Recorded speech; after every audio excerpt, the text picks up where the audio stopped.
Jadi kamu orangnya. Dasar orang miskin. Kau sudah membuat nenek seperti ini. Assalamualaikum sahabat 1000 kisah nyata. Bayangkan, seorang gadis pemulung miskin bernama Fatim dengan tulus menolong nenek tua di pasar, memberinya makan, bahkan merawatnya layaknya keluarga sendiri. Namun kebaikan itu justru dibalas dengan tamparan keras dari seorang pria asing berjas rapi, hingga nenek yang ia rawat dibawa pergi tanpa jejak. Ternyata, kebenaran perlahan terbongkar. Sampai semua orang terkejut ketika rahasia besar di balik pintu terkunci akhirnya terbuka. Sahabat semua, sebelum kita mulai ceritanya, mari semuanya untuk like, share, komen dari daerah mana kalian mendengarkan kisah ini, dan bagi pendengar pertama, selamat datang di channel 1000 Kisah Nyata. Jangan lupa subscribe channel ini, agar kamu tidak ketinggalan kisah-kisah penuh inspirasi yang menggetarkan hati lainnya. Kami doakan yang sudah like dan subscribe channel ini semoga rezekinya selalu mengalir deras, segala urusan selalu dipermudah, dan doanya semoga diijabah oleh Allah Subhanahu wa Ta'ala. Amin ya Rabbal Alamin. Jangan lupa juga tekan tombol loncengnya, agar kamu jadi orang pertama yang tahu saat video terbaru hadir. Sekarang mari kita mulai ceritanya. Pagi itu udara masih lembab, matahari baru naik setengah, dan pasar sudah ramai dengan suara riuh manusia. Bau ikan bercampur sayuran busuk memenuhi udara. Di antara keramaian itu, seorang gadis muda berusia 20 tahun berjalan pelan membawa karung lusuh di punggungnya. Namanya Fatim. Ia seorang pemulung, anak yatim piatu yang sejak kecil hidup sebatang kara. Karung itu sudah penuh tambalan, warnanya kusam dan baunya menyengat. Tapi bagi Fatim, karung itu adalah sumber harapan.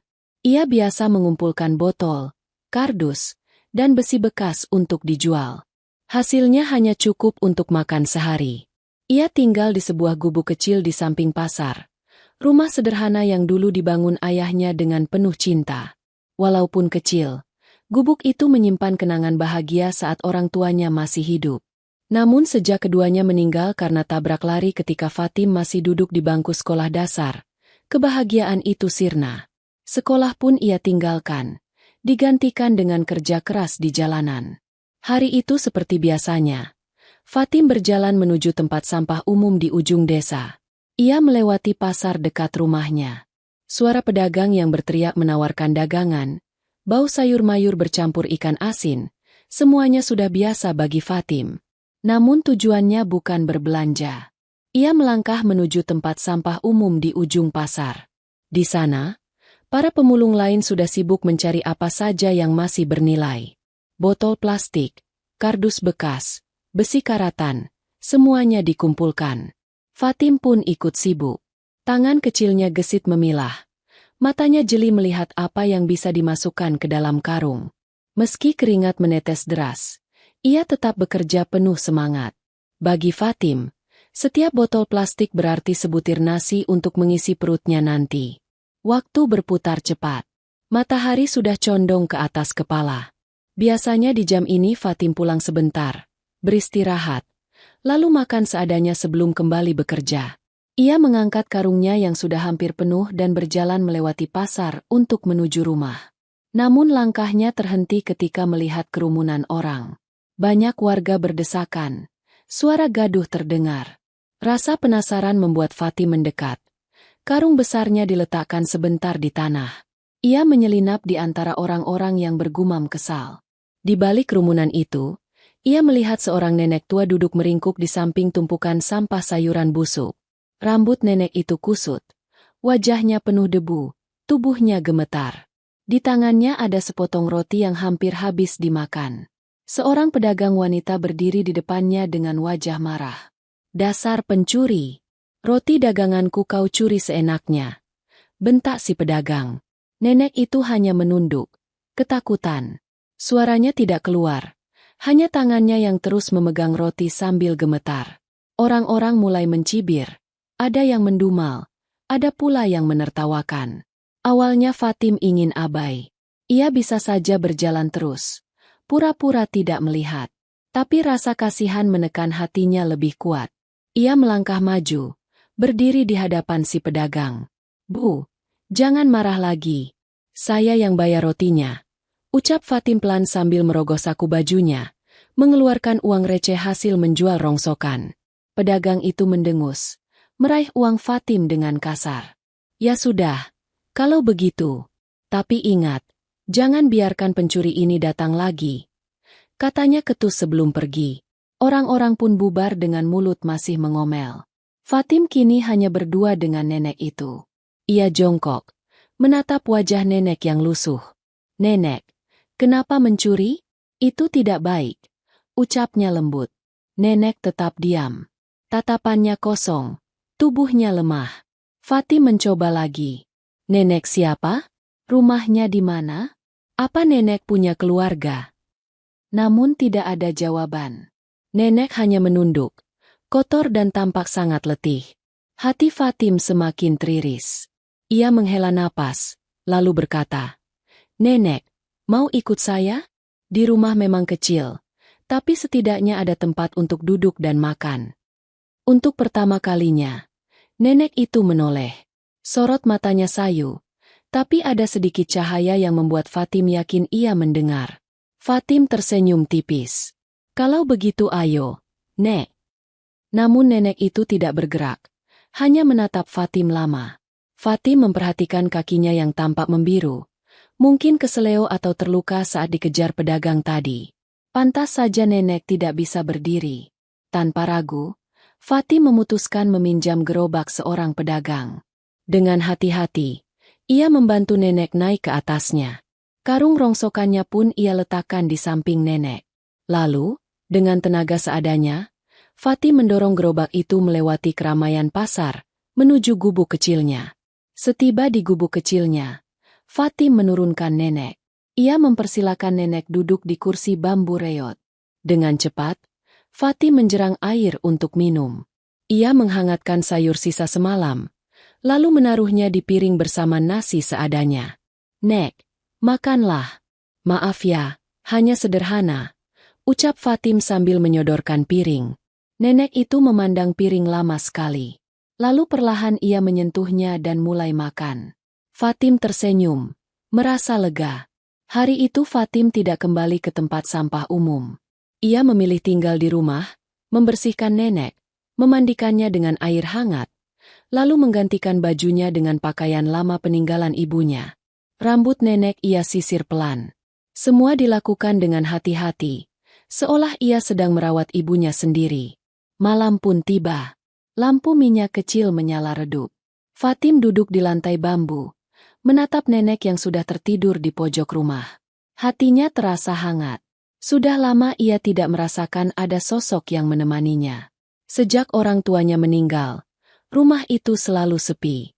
Kini, ada nenek yang hadir. Walaupun tidak banyak bicara, kehadirannya membuat Fatim merasa ia tidak lagi sendirian. Di luar, suara pasar mulai sepi.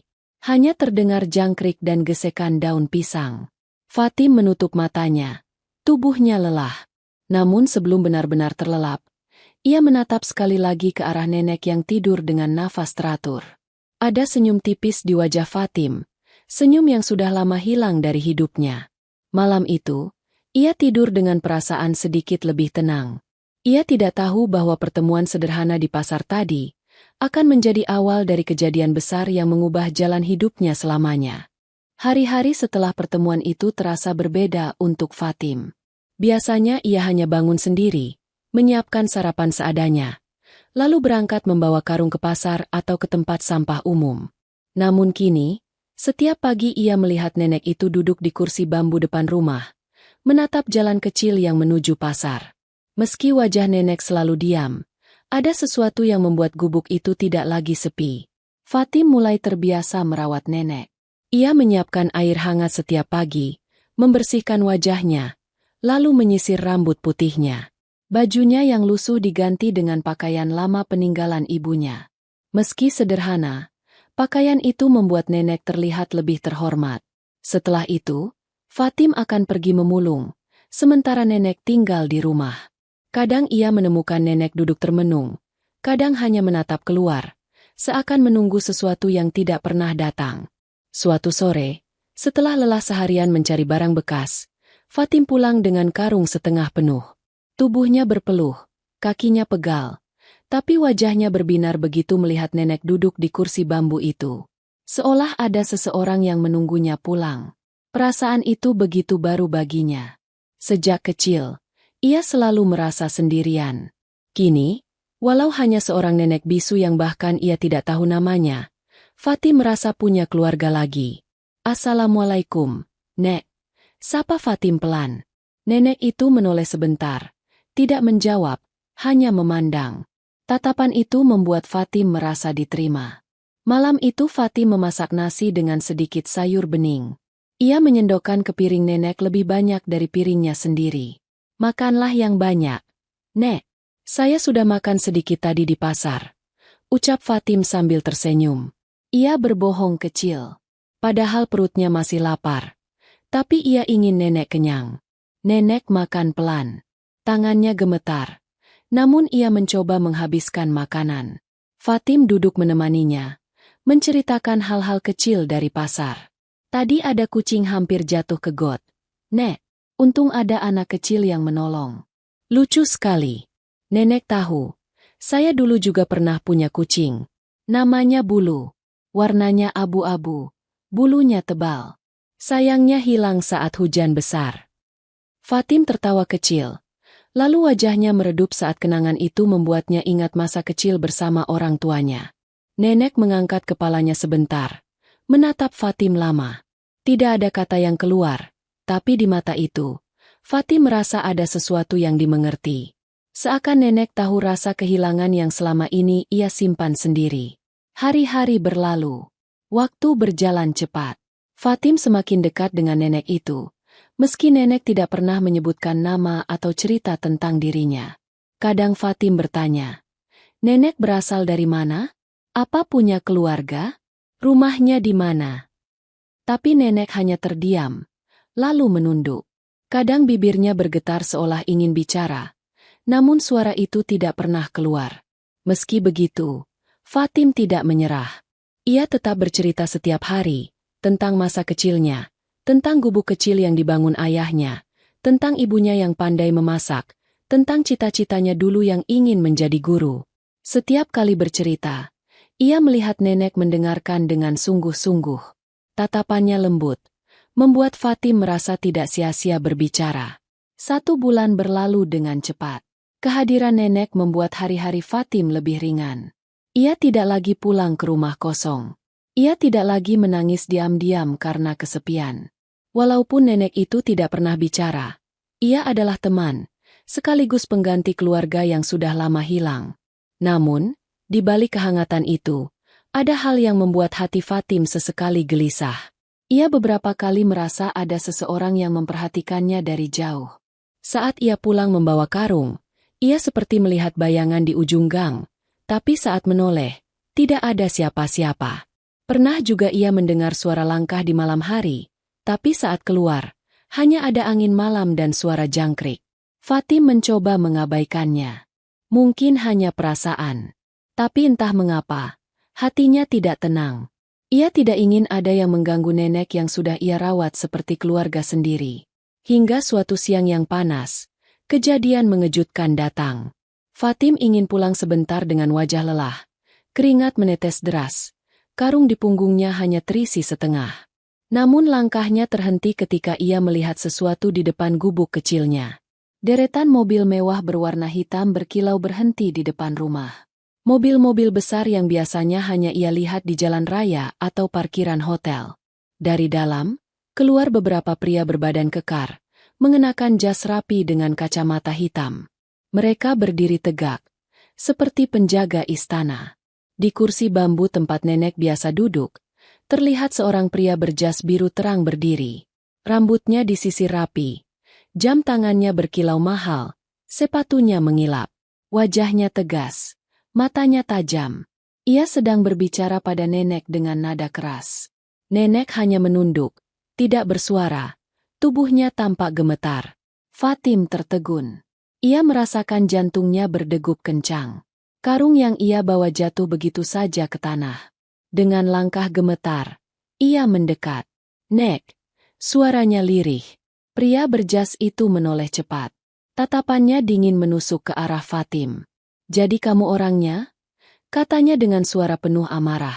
Fatim bingung, tidak mengerti. Ia hanya berdiri terpaku.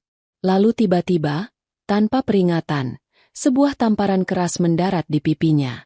Tubuh Fatim terhuyung ke samping, pipinya panas, matanya langsung berkaca. "Dasar orang miskin. Kau sudah membuat nenek seperti ini," bentak pria itu. Fatim memegang pipinya yang memerah.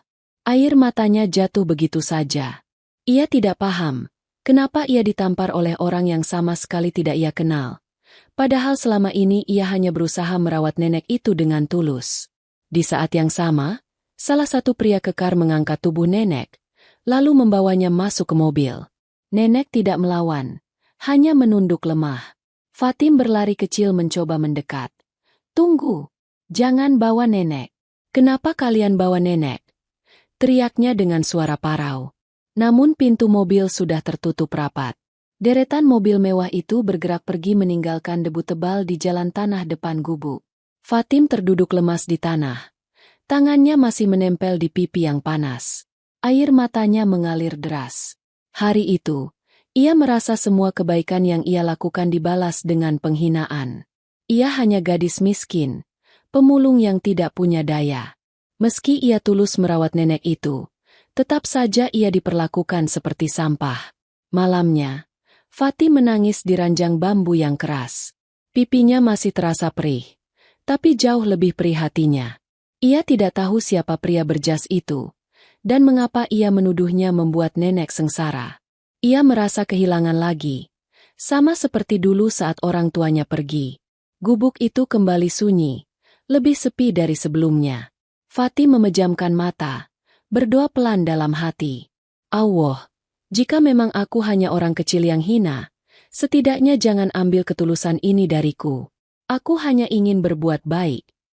Malam itu, air mata Fatim membasahi bantal lusuhnya. Ia tidak tahu bahwa apa yang baru saja terjadi hanyalah awal dari rahasia besar yang akan terbongkar. Rahasia yang akan mengubah hidupnya untuk selamanya. Pagi itu Fatim bangun dengan mata sembab. Malam sebelumnya ia menangis lama sekali. Pipinya masih terasa perih akibat tamparan pria berjas yang datang membawa nenek pergi. Rumah kecilnya kembali sunyi. Kursi bambu di depan rumah kosong. Tak ada lagi sosok yang menunggu pulang. Keheningan itu membuat Fatim merasa seakan-akan ia kehilangan keluarganya untuk kedua kali. Dengan langkah lemah, Fatim tetap mencoba keluar membawa karungnya. Hidup harus berjalan. Ia tidak bisa hanya duduk meratapi nasib. Namun kali ini langkahnya berat. Seperti ada beban yang menekan pundaknya. Karung di punggungnya seakan lebih berat dari biasanya. Padahal belum berisi apapun. Baru saja ia berjalan melewati pasar. Sebuah mobil berhenti tak jauh darinya. Mobil mewah berwarna hitam mengkilap. Pintu terbuka, dan keluarlah seorang wanita anggun berusia sekitar 40 tahun. Pakaian yang dikenakannya tampak elegan, wajahnya bersih, rambutnya tertata rapi. Langkahnya tegap namun penuh kewibawaan. Fatim spontan merasa takut. Pengalaman kemarin membuatnya trauma dengan orang-orang kaya yang datang dengan mobil mewah. Ia berpikir jangan-jangan wanita itu juga akan memarahinya. Ia menunduk, hendak bergegas pergi. Namun suara lembut menghentikan langkahnya. "Permisi. Apakah kamu yang bernama Fatim?" tanya wanita itu. Fatim menoleh perlahan. Ia ragu untuk menjawab. "Iya, saya Fatim," ucapnya pelan. Wanita itu mendekat. Tatapannya tajam namun penuh keingintahuan. Ia mengeluarkan sebuah foto dari tas kecilnya. "Apakah benar kamu yang menolong seorang nenek tua di pasar sebulan lalu?" "Nenek ini." Ia menunjuk foto yang ada di tangannya. Fatim memandang foto itu. Jantungnya berdegup kencang. "Benar. Ini nenek yang tinggal bersama saya beberapa waktu." Mata wanita itu langsung berkaca-kaca. Ia menutup mulutnya dengan tangan. Suaranya bergetar. "Allah, terima kasih. Akhirnya aku mendapat kabar tentang ibu. Kami sudah sebulan mencarinya. Ibu kami tiba-tiba hilang dari rumah. Kami pikir kami tidak akan pernah menemukannya lagi." Fatim terdiam, Tidak tahu harus berkata apa. Ia bingung sekaligus terkejut. Tapi, kemarin nenek sudah dijemput. Wanita itu menoleh cepat. Dijemput? Oleh siapa? Fatim menggenggam karungnya erat. Ia ragu untuk menjawab, tapi akhirnya ia berkata, seorang pria berjas biru. Dia datang dengan mobil-mobil besar, lalu membawa nenek pergi. Saya bahkan ditampar olehnya. Wanita itu tercengang. Pria berjas biru. Suaranya meninggi. Kamu tahu siapa dia? Fatim menggeleng pelan. Tidak, saya tidak kenal. Tapi di bawah matanya ada tahi lalat kecil. Wanita itu menatap kosong sejenak, lalu menggeleng. Tidak ada anggota keluarga kami yang seperti itu. Astagfirullah. Kalau begitu, siapa sebenarnya orang itu? Air matanya jatuh. Ia menatap Fatim dengan penuh harap. Tolong, bisakah kamu ikut denganku? Aku ingin kamu menceritakan semuanya di rumah. Keluargaku sudah lama khawatir. Kami benar-benar kehilangan ibu. Dan dari ceritamu, ibu ternyata masih hidup, tapi sekarang entah di mana. Fatim bingung. Ia takut. Tapi melihat kesungguhan wanita itu, ia akhirnya mengangguk. Baik, Bu. Saya ikut. Wanita itu tersenyum tipis. Terima kasih. Oh ya. Namaku Anggun. Kamu bisa memanggilku Bu Anggun. Mereka pun naik ke mobil. Bagi Fatim, ini pertama kalinya ia duduk di dalam mobil mewah. Kursinya empuk. AC dingin menusuk kulit. Ia merasa canggung, menunduk sepanjang jalan. Dari balik kaca mobil, ia melihat jalan yang biasa ia lalui dengan karung di punggung. Kini ia melintas dengan cara yang sangat berbeda. Perjalanan cukup jauh. Hingga akhirnya mereka tiba di sebuah rumah besar. Gerbangnya tinggi, cat putih bersih, halaman luas dengan taman indah. Fatim terbelalak. Nyaris tidak percaya ada rumah sebesar ini. Baginya, rumah itu seperti istana. Begitu masuk, beberapa orang keluarga menyambut Bu Anggun dengan wajah cemas. Bagaimana? Ada kabar? Tanya mereka hampir bersamaan. Bu Anggun mengangguk sambil menarik Fatim maju. Ada. Anak ini yang menemukan ibu. Ia yang merawat ibu selama sebulan. Semua orang terkejut. Mereka menatap Fatim penuh rasa ingin tahu. Fatim gugup. Tangannya berkeringat. Ia menunduk dalam-dalam. Di rumah besar itu, Fatim duduk di ruang tamu. Keluarga berkumpul. Satu persatu wajah mereka diperlihatkan padanya. Bu Anggun lalu meminta Fatim menceritakan semuanya dari awal. Dengan suara bergetar, Fatim bercerita tentang saat ia melihat nenek dipermalukan di pasar karena sepotong roti, bagaimana ia menolong dengan uangnya sendiri, membawanya pulang, merawatnya, hingga nenek itu tinggal bersamanya. Ia juga menceritakan bagaimana pria berjas biru tiba-tiba datang, menuduhnya, lalu menamparnya, dan akhirnya membawa nenek pergi dengan paksa. Semua orang terdiam mendengar cerita itu. Wajah mereka berubah-ubah antara terkejut, sedih, dan marah. Berarti, ibu masih hidup, tapi sekarang dibawa entah oleh siapa, ucap salah satu anggota keluarga. Bu Anggun bertanya lembut. Fatim, coba perhatikan baik-baik. Apakah ada di antara keluarga ini yang sama dengan pria yang menjemput ibu dari rumahmu kemarin? Fatim menatap mereka satu persatu. Dadanya berdebar. Namun setelah lama melihat, ia menggeleng pelan. Tidak ada, Bu. Wajah pria itu tidak ada di sini. Keluarga saling pandang. Kebingungan. Suasana menjadi tegang.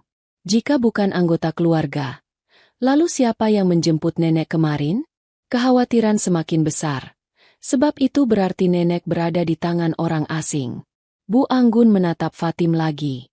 Apakah kamu yakin dengan ciri-ciri pria itu? Fatim mengangguk mantap. Saya ingat jelas, Bu. Ada tahi lalat kecil di bawah matanya. Wajahnya tegas. Marah sekali waktu itu. Bu Anggun menghela napas panjang. Tidak ada satupun anggota keluarga kami yang seperti itu. Jadi siapa orang itu? Dan kenapa dia membawa ibu? Pertanyaan itu menggantung di udara. Semua orang saling pandang, kebingungan dan khawatir. Fatim hanya bisa menunduk, merasa kecil di tengah rumah mewah yang penuh orang kaya itu. Namun di dalam hatinya, Fatim tahu satu hal. Ada sesuatu yang tidak beres. Ada rahasia besar yang disembunyikan. Dan ia, seorang gadis pemulung miskin, entah bagaimana telah masuk ke dalam pusaran cerita yang jauh lebih besar dari dirinya. Melihat ketulusan Fatim yang selama ini sudah merawat nenek, Bu Anggun akhirnya berkata, "Mulai sekarang kau tinggal di sini saja, Fatim. Kau juga akan kuberi pekerjaan. Anggaplah ini balasan kecil dari kami karena kau telah menjaga ibu." Fatim tertegun, matanya berkaca-kaca. Ia menunduk, menerima keputusan itu dengan rasa syukur bercampur haru. Malam itu, Fatim diminta untuk tinggal di rumah besar itu. Ia diberi kamar sederhana, tapi jauh lebih nyaman daripada gubuknya. Ia diberi makan yang layak, bahkan pakaian bersih. Semua itu terasa asing bagi Fatim. Tapi di balik kenyamanan itu, ada kegelisahan besar. Nenek yang sudah seperti keluarga baginya kini berada entah di mana.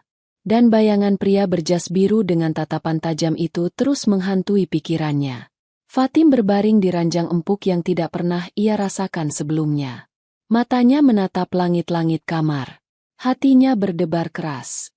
Ia tahu, cerita ini belum selesai. Bahkan, baru saja dimulai. Malam pertama Fatim tinggal di rumah besar itu terasa canggung. Semua serba asing baginya. Ia terbiasa tidur di gubuk dengan lantai bambu yang berderit, atap bocor, dan udara malam yang menusuk. Tapi malam tadi ia berbaring di atas ranjang empuk dengan sprei bersih yang harum. Lampu di kamar redup. Tirai jendela panjang menjuntai menutupi kaca. Meski begitu, Fatim sulit memejamkan mata. Bayangan nenek yang dibawa pergi paksa terus menghantui pikirannya.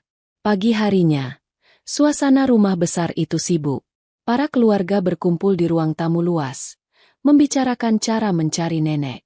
Beberapa kali mereka menelepon kenalan. Ada juga yang mencoba meminta bantuan aparat. Semua tampak cemas. Fatim duduk di pojok, menunduk, merasa tak pantas berada di tengah mereka. Namun Bu Anggun selalu menenangkannya. "Jangan takut, Fatim. Kau sudah melakukan banyak hal. Justru karena kau, kami tahu ibu masih hidup." Fatim hanya tersenyum tipis. Hatinya tetap gelisah. Siang itu, saat suasana rumah mulai agak tenang, seorang pria datang. Suaranya keras terdengar dari depan. "Assalamualaikum," panggilnya sambil melangkah masuk. Bu Anggun segera menyambut. "Waalaikumsalam. Oh, Arnold, kau datang juga." Bu Anggun sedang duduk di ruang tamu, berbincang serius dengan seorang pria berjas rapi. Fatim yang membawa minuman masuk perlahan, berusaha menjaga nampan agar tidak tumpah. Namun langkahnya terhenti begitu pandangannya jatuh pada wajah pria itu.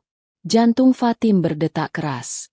Wajah itu sangat mirip dengan pria yang menamparnya kemarin saat menjemput nenek. Bentuk matanya, rahangnya, tatapannya, semuanya sama. Tapi ada satu hal yang membuat Fatim kebingungan. Tahi lalat kecil di bawah mata yang kemarin begitu jelas ia lihat, kini sama sekali tidak ada. Tangannya gemetar. Nampan berisi minuman yang ia bawa nyaris jatuh. Dia yang menjemput nenek itu. Dia yang menampar saya. Teriaknya tanpa sadar. Ruangan langsung hening. Semua orang menoleh ke arah Arnold dengan wajah bingung. Arnold tertegun sejenak, lalu menatap Fatim dengan sorot mata terkejut. Namun dengan cepat ia menutupi ekspresinya. "Apa maksudmu, gadis miskin?" tanyanya dengan nada meremehkan. Fatim memeluk dadanya. "Saya tidak salah lihat. Kemarin, dia datang dengan mobil besar, membawa nenek, menuduh saya membuat nenek sengsara, lalu menampar saya." Bu Anggun langsung menatap Arnold tajam. "Arnold, benarkah itu?" Arnold tersenyum kaku, lalu menggeleng. "Tidak mungkin, Bu Anggun. Kemarin saya ada urusan bisnis di luar kota. Gadis itu pasti salah lihat. Mana mungkin saya berlaku seperti itu. Lagi pula, apa kepentingan saya membawa nenek?" Beberapa anggota keluarga mulai berbisik. Ada yang tampak ragu pada Fatim. Bagaimanapun, ia hanya gadis pemulung miskin. Sedangkan Arnold adalah keluarga mereka, meski hanya keponakan jauh. Fatim merasa sesak. Ia ingin sekali menjelaskan lebih banyak, tapi suaranya tercekat. Air matanya jatuh. Ia menunduk, merasa sendirian. Bu Anggun tidak langsung percaya. Ia menatap Fatim dengan lembut, lalu menoleh lagi ke Arnold. Arnold, kalau memang benar kau tidak tahu apa-apa, kau tentu tidak keberatan kalau kami mencari bukti. Bukan begitu? Arnold tersenyum tipis. Tentu saja, Bu Anggun. Silakan. Saya tidak menyembunyikan apapun. Namun tatapan matanya sempat melirik ke arah Fatim dengan dingin. Sorot yang membuat Fatim merinding, seolah mengatakan, "Jangan coba-coba menghalangi aku." Malam harinya, suasana rumah besar itu mulai tenang. Anggota keluarga lain sudah masuk ke kamar masing-masing. Di ruang kecil samping taman, Bu Anggun memanggil Fatim duduk bersamanya. Lampu temaram membuat percakapan terasa lebih dalam. "Fatim," suara Bu Anggun lembut. "Aku ingin kau jujur. Kau bilang kemarin ada pria berjas biru yang menamparmu dan membawa ibu pergi. Setelah kau lihat hari ini, apakah kau yakin pria itu adalah Arnold?" Fatim terdiam. Ingatan tentang tamparan itu kembali. Wajah yang marah, suara kerasnya, dan tahi lalat kecil di bawah mata. Namun tadi sore, ketika ia melihat Arnold langsung, tahi lalat itu tidak ada. Dengan suara pelan dan ragu, Fatim berkata, "Wajahnya mirip sekali, Bu." Sorot matanya sama, cara menatapnya sama, tapi ada yang berbeda. Kemarin saya jelas melihat ada tahi lalat di bawah matanya. Tapi Arnold, tidak ada. Bu Anggun menunduk lama, menarik napas berat. Itu yang membuatku bingung. Tidak ada seorang pun di keluarga yang memiliki ciri seperti yang kau sebutkan. Jika memang wajahnya mirip, bisa saja. Ia berhenti sejenak. Arnold sengaja menyamar. Fatim menoleh dengan mata melebar. Hatinya makin gelisah, tapi dalam diam ia tahu, dari semua firasatnya, bahwa kebenaran tentang nenek ada hubungannya dengan Arnold. Malam itu, Fatim tidak bisa tidur. Kata-kata Bu Anggun terus terngiang di telinganya. Dan di dadanya, janji semakin kuat. Apapun risikonya, ia akan mencari kebenaran. Malam itu, Bu Anggun tidak bisa tidur. Perkataan Fatim tentang pria berjas biru yang menamparnya dan membawa nenek pergi masih berputar-putar di kepalanya. Ciri yang Fatim sebutkan jelas. Ada tahi lalat kecil di bawah mata. Tapi anehnya, Arnold yang dituduh Fatim tidak punya ciri-ciri itu. Semakin dipikirkan, semakin besar kegelisahannya. Hingga akhirnya, keesokan hari, ia memutuskan untuk mencari kepastian sendiri. Ia mengajak Fatim menemaninya. "Kita akan pergi ke rumah Arnold," ucap Bu Anggun di dalam mobil. Tatapannya lurus ke depan. Suaranya tegas namun penuh beban. "Aku ingin kau melihatnya langsung. Fatim, katakan dengan jujur nanti, apakah dia orang yang sama dengan yang menjemput ibu?"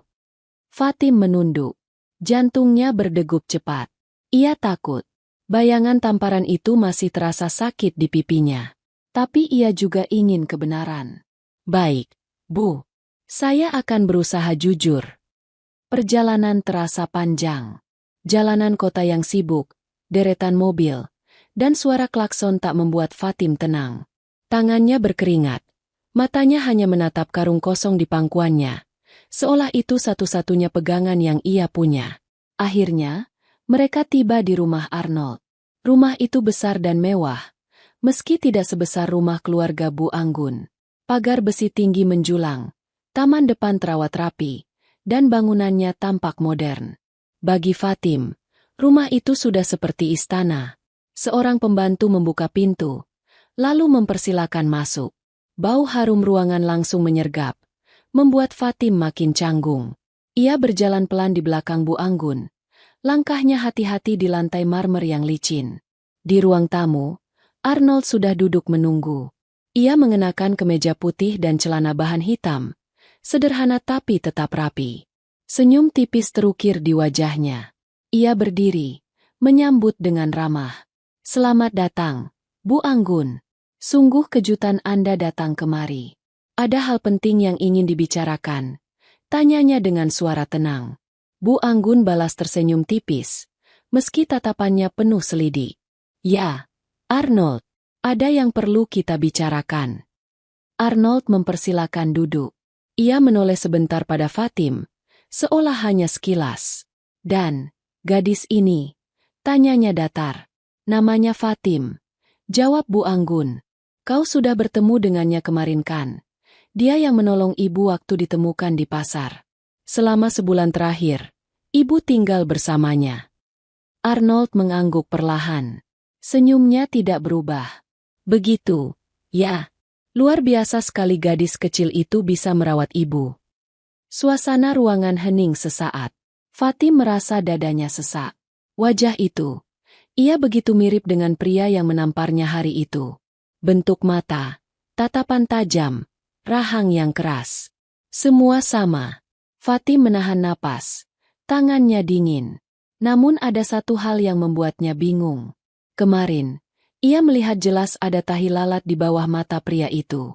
Sekarang, di wajah Arnold, tahi lalat itu tidak ada. Bersik. Fatim hampir jatuh karena gemetar. Ia buru-buru mengalihkan tatapannya saat Arnold menatap balik ke arahnya. Matanya membesar, wajahnya pucat. Arnold mengangkat alis. Kenapa gadis itu menatapku seperti itu? Tanyanya, senyumnya tidak pudar. Fatim menunduk cepat, bibirnya gemetar. Tidak bisa berkata apa-apa. Hatinya berteriak. Ini dia. Orang yang sama. Tapi kenapa tahi lalat itu hilang? Obrolan kemudian berlanjut. Bu Anggun menanyakan tentang ibu. Arnold, kau tahu kan ibu menghilang sebulan lalu? Kami sudah mencari kemana-mana. Gadis ini bilang ada pria yang menjemput ibu dari rumahnya.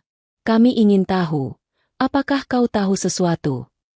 Arnold tampak kaget sebentar. Lalu tersenyum lagi. Tentu aku tahu nenek hilang. Semua orang juga tahu. Tapi menjemput? Tidak, Bu. Itu bukan aku. Gadis ini mungkin salah lihat. Wajah orang bisa mirip. Lagi pula, ciri-ciri yang dia sebutkan semalam tidak cocok denganku, bukan? Bu Anggun menatapnya tajam. Itu benar. Gadis ini bilang ada tahi lalat di bawah mata pria itu. Tapi aku lihat, kau tidak punya tahi lalat. Arnold tersenyum lebih lebar. Nah, bukankah itu jelas kalau aku bukan orangnya? Aku ikut prihatin, tapi aku tidak mungkin melakukan hal itu. Fatim menggenggam lututnya erat. Air matanya nyaris jatuh. Ia ingin berteriak bahwa tahi lalat itu bisa saja palsu. Ia yakin matanya tidak salah. Tapi suaranya tercekat. Lidahnya terasa keluh. Obrolan berlanjut beberapa saat dengan basa-basi. Arnold tetap bersikap ramah, pura-pura peduli. Namun Fatim bisa merasakan sorot matanya berbeda setiap kali menoleh. Ada dingin. Ada ancaman terselubung. Setelah cukup lama, Bu Anggun akhirnya pamit. Arnold mengantar sampai depan pintu. Senyumnya tidak pernah pudar. Dalam mobil, perjalanan pulang sunyi. Fatim duduk menunduk. Masih gemetar. Bu Anggun menoleh padanya. Fatim, katakan jujur. Tadi, kau melihat sesuatu, bukan? Air mata Fatim jatuh. Bu. Wajahnya sama persis dengan pria yang menampar saya. Tapi tahi lalatnya tidak ada. Kemarin saya jelas melihatnya. Bu Anggun terdiam. Matanya kosong menatap jalan. Apa mungkin itu artinya? Waktu menjemput ibu, dia sengaja memakai tahi lalat palsu, supaya tidak mudah dikenali. Fatim menutup mulutnya. Tubuhnya bergetar hebat. Hatinya makin yakin. Pria itu memang Arnold. Dialah yang membawa nenek pergi. Malam itu, Bu Anggun dan Fatim sadar satu hal. Mereka berhadapan dengan lawan yang licik, yang pandai menutupi jejak. Dan kebenaran tentang keberadaan nenek semakin jelas. Ada di balik kedok seorang pria bernama Arnold. Sejak pulang dari rumah Arnold, hati Fatim tidak pernah benar-benar tenang. Bayangan wajah itu terus menempel di pikirannya. Ia yakin benar. Pria yang menamparnya dan membawa nenek adalah Arnold. Wajahnya sama, tatapannya sama, hanya tahi lalat kecil di bawah mata yang menghilang. Itulah yang membuat semua orang bingung, padahal bagi Fatim, itu jelas sebuah penyamaran. Malam itu, Bu Anggun memanggil Fatim ke kamarnya. Wajah wanita itu tampak letih, namun sorot matanya menunjukkan tekad yang kuat. "Fatim," katanya pelan, "kutanya sekali lagi, kau yakin 100% kalau yang menamparmu itu Arnold?" Fatim menunduk, tapi suaranya tegas. "Saya yakin, Bu. Saya tidak salah lihat. Hanya tahi lalat itu yang berbeda. Mungkin saja, itu memang sengaja ditempel." Bu Anggun terdiam lama, lalu menarik napas panjang. "Kalau begitu, kita harus hati-hati. Arnold bukan orang biasa. Dia licik, dan aku tahu dia punya ambisi besar pada harta keluarga. Padahal, secara darah, dia tidak punya hak." Fatim menelan ludah. Kata-kata itu membuat hatinya makin berdebar. "Lalu apa yang harus kita lakukan, Bu?" "Untuk sekarang, jangan bicara pada siapapun dulu," jawab Bu Anggun. "Kita perlu bukti. Tanpa itu, keluarga akan tetap percaya pada wajah ramah Arnold, bukan pada cerita seorang gadis sepertimu." Fatim terdiam. Ia tahu itu benar. Baginya, kata-kata orang miskin sering dianggap angin lalu. Keesokan harinya, rumah besar keluarga ramai. Ada saudara-saudara yang datang, menanyakan kabar nenek yang belum juga ditemukan. Fatim hanya berdiam di dapur, membantu pekerjaan ringan. Namun telinganya tajam mendengar bisik-bisik. Ada yang mulai ragu pada dirinya. Ada yang berkata, bagaimana kalau gadis itu hanya mencari perhatian? Ada juga yang sinis. Anak pemulung, mana bisa dipercaya? Fatim menggenggam piring erat-erat. Hatinya pun perih mendengarnya. Tapi ia berusaha kuat. Ia tahu, hanya kebenaran yang bisa membungkam semua tuduhan itu. Siang menjelang sore, Bu Anggun mengajaknya keluar. "Aku ingin melihat sesuatu, Fatim," katanya. Mereka naik mobil tanpa memberitahu keluarga lain. Tujuannya bukan rumah Arnold, melainkan jalan kecil di sekitar pasar, tempat Fatim pertama kali menemukan nenek. "Kenapa ke sini, Bu?" tanya Fatim heran. "Aku ingin tahu apakah ada jejak yang tertinggal. Kadang orang yang bingung atau pikun kembali ke tempat yang ia kenal," jawab Bu Anggun. Mereka turun dari mobil, menyusuri jalan pasar yang ramai. Bau sayuran, ikan, dan sampah bercampur di udara. Fatim berjalan pelan, mengingat kembali hari itu. Ia berhenti di depan tumpukan sampah sayuran, tempat pertama kali ia melihat nenek. Di sana, seorang pedagang tua menghampiri. "Oh, gadis ini lagi," katanya sambil menunjuk Fatim. "Kau yang waktu itu menolong nenek lusuh itu, kan?" Fatim mengangguk. "Iya, Pak. Benar." Pedagang itu menghela napas. Kasihan sekali nenek itu. Setelah dibawa pergi oleh orang kaya bermobil, aku kira dia akan baik-baik saja. Tapi ternyata sampai sekarang belum kembali. Fatim dan Bu Anggun saling pandang. Jantung mereka sama-sama berdegup cepat. "Orang kaya bermobil?" tanya Bu Anggun cepat. "Kau lihat sendiri?" "Ya," jawab pedagang itu mantap. Pria berjas biru. Tampan. Tapi sorot matanya menyeramkan. Ada tahi lalat kecil di bawah matanya. Aku ingat jelas, karena dia sempat menoleh padaku sebelum masuk mobil. Fatim tertegun. Kata-kata itu persis seperti yang ia alami. Namun Bu Anggun justru semakin terdiam, karena tahu Arnold yang ditemuinya kemarin tidak punya tahi lalat itu. Setelah berterima kasih pada pedagang, mereka melanjutkan langkah. Fatim menunduk. Suaranya pelan. "Lihat, Bu, saya tidak salah. Ada orang lain yang juga melihat." Bu Anggun mengangguk. "Benar, Fatim. Ini bukti kecil. Tapi kita perlu lebih dari sekadar saksi. Kita harus tahu di mana Arnold menyembunyikan ibu." Malam itu, setelah kembali ke rumah besar, Fatim duduk di kamar sendirian. Ia menatap langit-langit dengan mata berkaca-kaca. Hatinya resah. Jika benar Arnold yang membawa nenek, mengapa ia melakukan itu? Apa tujuannya? Dari balik jendela, Fatim melihat bulan menggantung pucat. Bayangan mobil mewah yang membawa nenek masih jelas dalam ingatannya. Tamparan di pipi itu seolah kembali terasa. Tiba-tiba, suara pintu kamarnya diketuk. Fatim terlonjak kaget. Ia buru-buru menghapus air matanya. "Siapa?" Suara Bu Anggun terdengar pelan dari luar. "Fatim, boleh aku masuk?" Fatim membuka pintu. Bu Anggun masuk. Duduk di tepi ranjang. Wajahnya tampak letih, tapi sorot matanya serius. "Fatim," katanya, "aku butuh kau tetap kuat. Mungkin sebentar lagi kita akan menemukan sesuatu yang lebih besar. Aku yakin Arnold memang menyembunyikan sesuatu. Dan aku juga yakin, dia tidak akan diam jika tahu kita mencurigainya." Fatim menelan ludah. "Apa yang harus saya lakukan, Bu?" "Untuk sekarang," jawab Bu Anggun sambil menggenggam tangan Fatim, "kau hanya perlu tetap di sisiku. Jangan pernah sendirian. Dan percayalah, Allah selalu bersama orang yang tulus. Kau sudah tulus merawat ibu. Itu akan menjadi saksi kebenaranmu." Air mata Fatim jatuh, tapi kali ini bukan karena sedih semata. Ada sedikit keberanian yang tumbuh. Ia menggenggam tangan Bu Anggun erat. Malam itu, Fatim akhirnya bisa memejamkan mata walau sebentar. Tapi jauh di dalam hatinya, ia tahu badai yang lebih besar akan segera datang. Arnold bukan sekadar keponakan jauh yang rakus.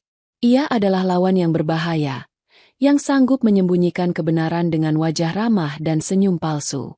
Dan Fatim sadar, dirinya yang miskin dan dianggap tak berarti, kini menjadi satu-satunya saksi yang bisa membuka semuanya.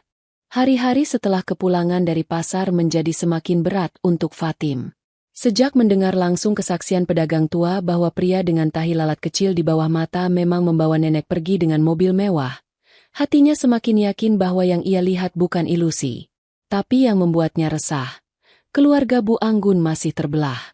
Ada yang percaya pada Fatim, tapi ada juga yang menganggap ceritanya terlalu aneh untuk diterima. Bu Anggun sendiri masih berdiri di pihak Fatim. Wanita itu selalu menenangkannya. "Jangan takut, Fatim. Kebenaran akan muncul dengan sendirinya. Yang penting, kita tetap bersabar." Tapi Fatim tahu, tanpa bukti nyata, semua kata-kata mereka akan terus dipandang sebelah mata. Malam itu, hujan turun deras. Rintik air menabrak kaca jendela rumah besar, membuat suara berisik yang menutupi keheningan. Fatim duduk di kamarnya, memeluk lutut sambil menatap tirai jendela yang bergoyang. Angin membawa hawa dingin masuk, membuat tubuhnya menggigil. Namun ada sesuatu yang terasa janggal. Di sela derasnya hujan, ia mendengar suara samar-samar di luar. Seperti langkah kaki. Pelan, tapi jelas. Fatim menegang. Ia berdiri, berjalan pelan ke arah jendela. Ia mengintip lewat celah tirai. Matanya membesar. Di halaman gelap, ia melihat sosok pria berdiri di balik pohon. Sosok itu tidak bergerak lama, hanya berdiri menghadap rumah. Sekujur tubuh Fatim merinding. Arnold. Nama itu langsung terlintas di kepalanya. Fatim buru-buru menutup tirai, mundur ke belakang. Jantungnya berdetak cepat. Ia tidak berani bersuara. Tangannya bergetar saat meraih pintu. Namun sebelum sempat keluar, pintu kamarnya diketuk pelan. "Fatim." Suara Bu Anggun terdengar dari luar. Fatim membuka pintu dengan wajah pucat. "Bu, ada orang di luar," bisiknya ketakutan. Bu Anggun menatapnya heran. "Orang? Siapa?" "Saya tidak tahu pasti, tapi saya lihat, seperti Arnold," jawab Fatim dengan suara bergetar. Wajah Bu Anggun berubah serius. Ia langsung menutup pintu kamar Fatim rapat-rapat. "Jangan keluar dulu. Biarkan aku yang mengecek." Namun malam itu tidak ada yang benar-benar keluar ke halaman. Hujan terlalu deras, dan ketika diperiksa lewat jendela lain, sosok itu sudah menghilang. Fatim tidak bisa tidur hingga dini hari. Bayangan sosok itu terus menghantui pikirannya. Ia merasa diawasi. Keesokan paginya, keadaan semakin ganjil. Saat Fatim hendak turun ke dapur, ia mendengar dua orang pembantu berbisik-bisik. Semalam aku lihat mobil hitam parkir sebentar di depan gerbang. Kata satu. Mobil Arnold? Tanya yang lain. Aku tidak tahu pasti, tapi aku yakin itu mobil dia. Karena aku lihat sendiri, kacanya terbuka, dan wajahnya mirip sekali. Fatim berhenti di tangga, menelan ludah. Ia tidak salah. Arnold memang datang semalam, meski pura-pura tidak. Hari-hari berikutnya, Bu Anggun semakin hati-hati. Ia melarang Fatim pergi sendirian. Bahkan untuk membeli kebutuhan kecil, selalu ada yang menemaninya. Arnold mulai curiga. Dia tahu kau menjadi saksi penting. Fatim, aku tidak ingin sesuatu terjadi padamu, katanya dengan wajah khawatir. Namun meski dijaga, rasa takut tetap tidak hilang. Malam-malam berikutnya, Fatim merasa sosok itu kembali. Kadang suara langkah, kadang hanya bayangan dari balik kaca. Ia tidak punya bukti untuk meyakinkan orang lain, tapi instingnya kuat. Arnold selalu mengintai. Suatu malam, saat ia hendak menutup jendela kamarnya, Fatim mendengar suara samar. Kali ini lebih jelas, seperti suara orang berbicara sendiri. Ia mendekat, berusaha menangkap kata-kata di sela suara hujan gerimis. Semua ini akan jadi milikku. Suara itu berat dan pelan. Fatim terlonjak, mundur cepat. Tubuhnya gemetar. Air matanya hampir jatuh. Ia yakin suara itu milik Arnold. Tapi ia hanya bisa menutup mulut dengan tangan. Takut orang di luar sadar ia mendengar. Keesokan harinya, ia bercerita pada Bu Anggun dengan suara gemetar. Bu, semalam saya dengar suara Arnold. Dia bilang, semuanya akan jadi miliknya. Bu Anggun terdiam, wajahnya tegang. Itu artinya benar, dia mengincar harta keluarga. Dan ibu, mungkin ditahannya agar ia bisa menguasai segalanya. Fatim menutup wajahnya dengan kedua tangan. Air matanya jatuh. Bu, saya takut.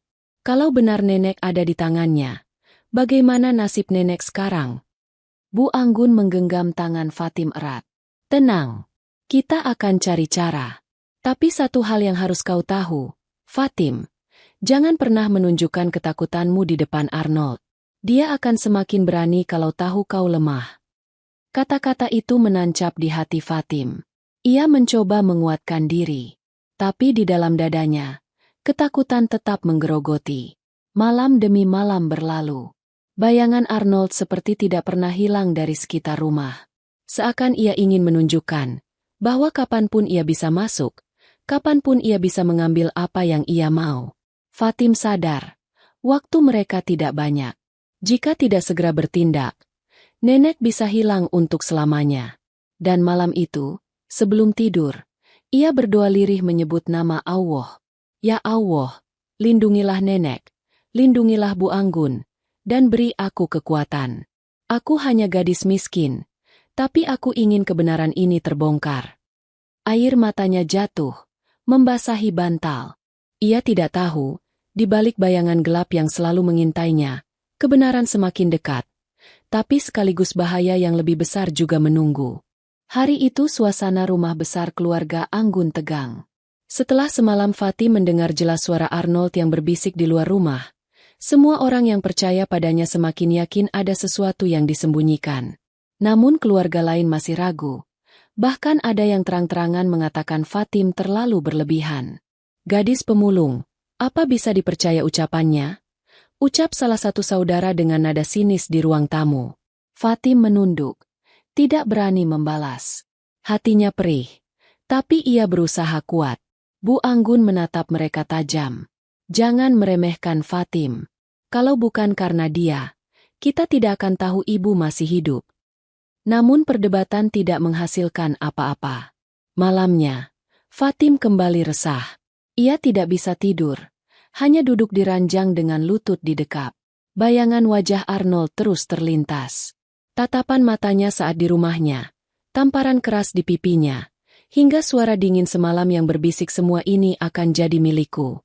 Hatinya bergetar, tapi ia tahu tidak boleh hanya diam.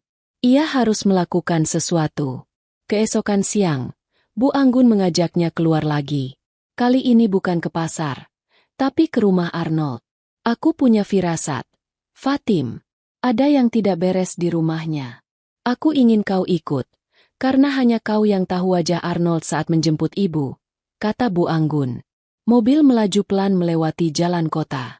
Fatim duduk diam, hatinya gelisah. Bu, kalau Arnold tahu kita curiga padanya, bukankah berbahaya? Tanyanya. Bu Anggun menoleh, menggenggam tangannya. Bahaya memang ada, tapi kalau kita tidak mencoba mencari bukti, ibu tidak akan pernah ditemukan. Percayalah, Allah akan bersama orang yang berniat baik. Mereka tiba di rumah Arnold menjelang sore.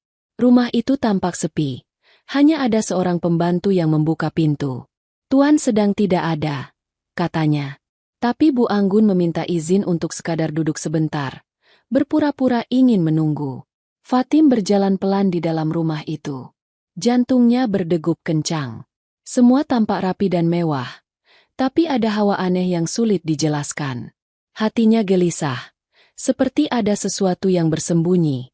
Saat Bu Anggun berbincang dengan pembantu, Fatim melangkah ke lorong belakang. Matanya tertuju pada sebuah pintu kayu gelap di ujung lorong. Pintu itu berbeda dengan pintu lainnya. Terlihat lebih tua, gagangnya berwarna tembaga. Ia mendekat. Tangannya hampir menyentuh gagang pintu. Tapi ia ragu. Hatinya berkata, ada sesuatu di balik pintu itu. Ia menempelkan telinganya. Hening. Namun samar. Seperti ada suara napas tertahan. Fatim. Suara Bu Anggun memanggil dari ruang depan. Fatim terlonjak. Buru-buru mundur. Ia kembali dengan wajah pucat. Kenapa kau? Tanya Bu Anggun sambil menatapnya curiga. Fatim menelan ludah. Bu, saya merasa ada sesuatu di balik pintu ujung lorong. Saya dengar suara. Entah apa, tapi saya yakin ada orang di dalam. Mata Bu Anggun melebar. Ia menunduk, berbisik cepat. Kau yakin? Fatim mengangguk. Namun sebelum mereka sempat berbicara lebih jauh, suara pintu depan terbuka keras. Arnold masuk. Langkahnya mantap. Wah, ternyata ada tamu istimewa, katanya sambil tersenyum. Matanya melirik tajam pada Fatim. Fatim gemetar, menunduk cepat. Jantungnya berdetak makin cepat. Ia yakin Arnold tahu ia tadi mencoba mendekati pintu itu. Arnold duduk santai di kursi ruang tamu. Ada urusan apa datang kemari? Bu Anggun? Bukankah kemarin kita sudah berbicara? Bu Anggun menjaga sikap. Kami hanya ingin memastikan apakah kau tahu kabar ibu. Arnold tertawa kecil. Suaranya datar. Berapa kali harus kukatakan? Aku tidak tahu apa-apa. Jangan menuduh tanpa bukti. Tatapannya beralih ke Fatim, membuat gadis itu makin gemetar. Dan gadis kecil ini, sepertinya punya terlalu banyak imajinasi. Fatim menggigit bibir, menahan air mata. Ia ingin berteriak, ingin mengungkapkan semua, tapi Bu Anggun menatapnya pelan, memberi isyarat untuk diam. Pertemuan sore itu berakhir dengan ketegangan. Bu Anggun dan Fatim pamit pulang. Namun di dalam mobil, wajah Bu Anggun tegang. Kau benar, Fatim. Aku pun merasakan sesuatu saat kau cerita soal pintu itu. Arnold menyimpan rahasia besar di rumahnya. Fatim menunduk. Suaranya lirih. Saya takut, Bu. Tapi, saya yakin nenek ada di sana. Saya yakin sekali. Bu Anggun menggenggam tangannya erat. Kalau begitu, kita harus mencari cara untuk membuka pintu itu. Kita tidak bisa terus diam. Kita harus temukan bukti. Malam itu, Fatim berbaring di ranjang dengan mata terbuka lebar. Bayangan pintu kayu gelap di rumah Arnold terus muncul di kepalanya. Suara napas samar di balik pintu itu membuat tubuhnya merinding. Ia berdoa lirih sebelum akhirnya terlelap. Ya Allah, lindungilah nenek.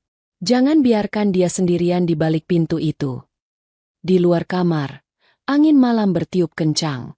Dan di kejauhan, di rumah Arnold yang berdiri megah, pintu itu tetap terkunci rapat. Di baliknya, ada rahasia besar yang menunggu untuk terbongkar. Malam itu rumah besar keluarga Bu Anggun terasa lebih tegang dari biasanya. Sejak pulang dari rumah Arnold, wajah Bu Anggun selalu muram. Ia sering termenung sendiri, menatap kosong ke arah jendela, seakan memikirkan sesuatu yang sulit dijelaskan. Fatim memperhatikannya dari jauh, tapi ia tidak berani banyak bertanya. Keesokan paginya, Bu Anggun memanggil Fatim ke kamar kerjanya. Ruangan itu luas, penuh dengan buku-buku dan lemari arsip. Fatim duduk dengan gugup di kursi kayu, sementara Bu Anggun berdiri dengan tangan terlipat di depan jendela. Fatim, suara Bu Anggun berat tapi tenang. Aku percaya kata-katamu. Aku percaya Arnold menyembunyikan sesuatu. Dan aku yakin, ibuku ada di balik pintu yang kau lihat di rumahnya. Fatim menunduk. Tapi, Bu, bagaimana kita bisa membuktikannya? Semua orang menganggap saya hanya mengada-ada. Bu Anggun menoleh. Sorot matanya tajam.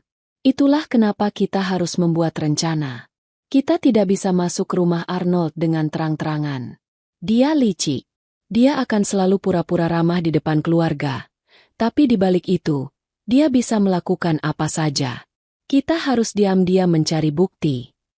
Fatim menelan ludah. Apa yang harus saya lakukan, Bu? Kau hanya perlu tetap tenang. Ikuti semua arahanku. Aku akan menyusun rencana agar kita bisa masuk ke rumah Arnold tanpa dia sadari. Tapi untuk itu, aku butuh seseorang yang bisa dipercaya untuk membantu. Kita tidak bisa hanya berdua, ucap Bu Anggun. Fatim menatap Bu Anggun dengan mata cemas. Apakah kita bisa menemukan orang seperti itu? Bu Anggun mengangguk pelan. Aku punya kenalan lama, seorang sopir yang pernah bekerja di rumah keluarga kami. Orangnya jujur dan berani. Aku yakin dia bisa membantu. Hari itu juga, Bu Anggun memanggil pria itu. Namanya Pak Dharma, berusia 50 tahun. Rambutnya mulai memutih. Tubuhnya agak kurus tapi matanya tajam. Ia datang dengan pakaian sederhana. Begitu masuk ruang tamu, ia langsung memberi salam hormat pada Bu Anggun. Bu, saya dengar ibu butuh bantuan, katanya dengan suara berat namun tulus. Bu Anggun mengangguk. Ya, Dharma. Aku butuh bantuanmu untuk sesuatu yang sangat penting. Tapi aku harap kau bisa menyimpannya rapat-rapat. Bahkan keluarga pun tidak boleh tahu. Pak Dharma menatap serius. Kalau untuk ibu, saya siap. Katakan saja. Bu Anggun lalu menceritakan semuanya. Mulai dari nenek yang hilang, bagaimana Fatim menemukannya, hingga kejadian saat Arnold menjemput dengan penyamaran tahi lalat palsu. Pak Dharma mendengarkan dengan wajah tegang. Sesekali mengangguk. Kalau benar begitu, katanya akhirnya, Arnold memang berbahaya. Kita harus hati-hati. Tapi saya setuju. Satu-satunya cara adalah masuk rumahnya dan membuka pintu itu. Di sana pasti ada jawaban. Fatim menggenggam ujung bajunya erat-erat. Ia takut, tapi sekaligus merasa sedikit lega karena kini ada orang lain yang percaya padanya. Malam itu mereka mulai menyusun rencana. Bu Anggun akan berpura-pura mengadakan pertemuan keluarga, agar Arnold sibuk di tempat lain. Sementara itu, Pak Dharma akan membawa Fatim ke rumah Arnold dengan alasan mengantar barang. Jika semua berjalan lancar, mereka akan mencoba mendekati pintu itu. Namun Fatim sadar, ini bukan hal kecil. Jika ketahuan, nyawanya bisa terancam. Bayangan tatapan dingin Arnold selalu membuatnya merinding. Tapi ia juga teringat wajah nenek yang dulu duduk di kursi bambu depan gubuknya. Wajah itu kini seperti memanggil-manggil dari balik pintu terkunci. Keesokan harinya, Fatim merasa waktu berjalan sangat lambat. Ia tidak bisa fokus saat membantu di dapur. Pikirannya terus melayang pada rencana malam nanti. Jantungnya berdegup setiap kali teringat kata-kata Bu Anggun. Kita harus punya bukti. Saat malam tiba, langit mendung tanpa bintang. Mobil tua yang dikendarai Pak Dharma berhenti tidak jauh dari rumah Arnold. Dari kejauhan, rumah itu tampak sunyi, hanya lampu lorong yang menyala redup. Fatim duduk di kursi belakang, tangannya dingin. Ia memeluk karung kecil yang dibawanya, seolah benda itu bisa melindungi dirinya. Bu Anggun menoleh dari kursi depan. Kau siap, Fatim? Fatim mengangguk pelan. Insya Allah, saya siap, Bu. Pak Dharma tersenyum tipis. Tenang saja. Kita hanya mengintip sedikit. Kalau ada bahaya, kita langsung mundur. Mereka turun perlahan, menyelinap lewat sisi rumah yang gelap. Angin malam berhembus membawa aroma tanah basah. Fatim berjalan pelan. Langkahnya hampir tak terdengar. Hatinya berdegup lebih cepat dari biasanya. Akhirnya mereka sampai di lorong belakang. Pintu kayu gelap itu berdiri di ujung, masih sama seperti yang dilihat Fatim sebelumnya. Gagang tembaganya berkilat terkena cahaya lampu temaram. Fatim menahan napas. Tubuhnya gemetar.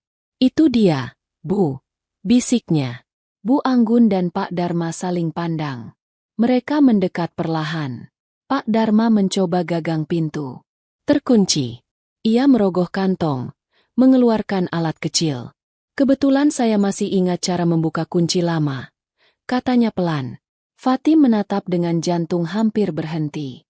Setiap detik terasa panjang. Lalu, terdengar suara klik. Pintu itu terbuka sedikit. Mereka bertiga menahan napas. Suasana lorong begitu sunyi. Hanya terdengar suara darah yang berdetak di telinga. Bu Anggun mendorong pintu perlahan. Dari celah pintu yang terbuka, tercium aroma apek bercampur lembab. Fatim merasakan bulu kuduknya berdiri. Samar-samar. Dari dalam terdengar suara kursi bergeser, dan napas pelan seorang tua. Fatim menutup mulutnya dengan tangan. Air matanya jatuh. Itu nenek, bisiknya. Namun sebelum pintu terbuka sepenuhnya, tiba-tiba suara langkah berat terdengar dari arah lorong depan. Suara sepatu kulit menghentak lantai. Mereka bertiga membeku. Fatim menoleh dengan mata melebar. Dari ujung lorong, suara itu semakin mendekat. Lorong rumah Arnold malam itu mencekam. Pintu kamar gelap yang baru saja berhasil dibuka sedikit, kini terhenti. Dari ujung lorong terdengar langkah berat. Semakin dekat. Suara hentakan sepatu kulit itu membuat jantung Fatim hampir berhenti. Pak Dharma memberi isyarat dengan jari di bibir, meminta mereka diam. Bu Anggun menggenggam tangan Fatim erat, seolah memberi kekuatan. Cahaya lampu temaram menyorot, dan sesosok pria muncul dari ujung lorong. Arnold, senyumnya tipis, matanya dingin menusuk. Aku sudah menduga, katanya pelan, suaranya berat. Cepat atau lambat, kalian akan mencoba membuka pintu itu. Fatim mundur selangkah, tubuhnya gemetar. Air matanya hampir jatuh. Arnold berjalan pelan ke arah mereka. Kedua tangannya masuk ke saku celana. Arnold, suara Bu Anggun tegas. Apa yang kau sembunyikan di balik pintu ini? Katakan jujur. Kalau ibu ada di dalam, keluarkan dia sekarang juga. Arnold tertawa kecil. Nada suaranya mengejek. Kau terlalu percaya pada cerita seorang gadis pemulung. Apa kau yakin nenekmu ada di sini? Fatim menatapnya dengan berani meski tubuhnya gemetar. Saya yakin. Saya pernah melihat dengan mata kepala saya sendiri. Andalah yang menampar saya, lalu membawa nenek pergi. Saya ingat jelas, ada tahi lalat kecil di bawah mata Anda waktu itu. Arnold mendekat, berhenti tepat di depan Fatim. Tatapannya tajam menusuk, membuat napas Fatim tercekat. Ia mengangkat wajahnya, lalu dengan tenang berkata, tahi lalat kecil. Ia menyeringai, lalu merogoh saku jasnya. Dari sana, ia mengeluarkan benda kecil berwarna hitam, bulat, tipis, sebuah tahi lalat palsu. Fatim terkejut, mulutnya terbuka. Bu Anggun pun menahan napas. Arnold menempelkan benda itu di bawah matanya. Seperti ini maksudmu? Cerdas sekali, kau bisa mengingatnya. Katanya dengan senyum dingin. Fatim menutup mulutnya dengan tangan. Tubuhnya gemetar. Jadi benar, itu Anda. Suaranya pecah. Arnold tertawa kecil. Ya, benar. Aku yang menjemput ibu dari rumah reotmu. Aku yang menamparmu. Dan aku yang mengurungnya di sini. Kenapa? Karena aku tidak akan membiarkan semua harta keluarga jatuh ke tangan orang lain. Ibu terlalu tua, pikirannya sering lupa. Dengan menguasainya, aku bisa mendapatkan apapun yang seharusnya tidak pernah bisa kudapatkan. Bu Anggun maju selangkah. Wajahnya memerah karena marah. Arnold, kau keponakanku. Tapi tega berbuat sejahat ini? Ibu itu nenekmu sendiri. Bagaimana bisa kau memperlakukannya seperti tawanan? Arnold menoleh santai. Karena hanya itu jalannya. Kau tidak pernah tahu bagaimana rasanya hidup sebagai anak tiri yang tidak dianggap. Semua harta ini, semua kekuasaan ini, harusnya juga menjadi milikku. Dan aku tidak akan diam sampai aku mendapatkannya. Pak Dharma maju. Suaranya lantang. Kau salah, Arnold. Kau tidak berhak mengambil dengan cara kotor. Cepat buka pintu itu. Arnold tersenyum tipis, lalu menoleh ke arah pintu. Pintu ini? Silakan. Kalau kalian ingin melihat sendiri. Ia mengeluarkan kunci dari sakunya, melemparkannya ke lantai. Bunyi kering logam bergema di lorong. Buka saja. Dengan tangan gemetar, Bu Anggun meraih kunci itu. Ia memasukkannya ke lubang kunci, lalu memutar perlahan. Suara klik terdengar jelas. Pintu itu terbuka perlahan, menampakkan ruangan gelap di dalamnya. Fatim menahan napas. Bau lembab menyergap begitu pintu terbuka. Dan di sudut ruangan, di kursi kayu, duduk seorang wanita tua dengan rambut kusut dan tubuh kurus. Matanya kosong menatap lantai, bibirnya gemetar pelan. Nenek. Fatim berlari mendekat. Air matanya jatuh deras. Ia berlutut di samping kursi, memegang tangan nenek itu yang dingin. Nenek. Ini Fatim. Saya di sini. Bu Anggun menutup mulutnya dengan tangan. Air matanya jatuh deras. Ibu. Nenek itu menoleh perlahan. Matanya sayu. Samar-samar. Ia tersenyum kecil melihat Fatim. Kau, gadis itu. Suaranya lemah, nyaris tak terdengar. Fatim menangis semakin keras. Ya, Nek. Saya. Maafkan saya terlambat. Arnold berdiri di pintu,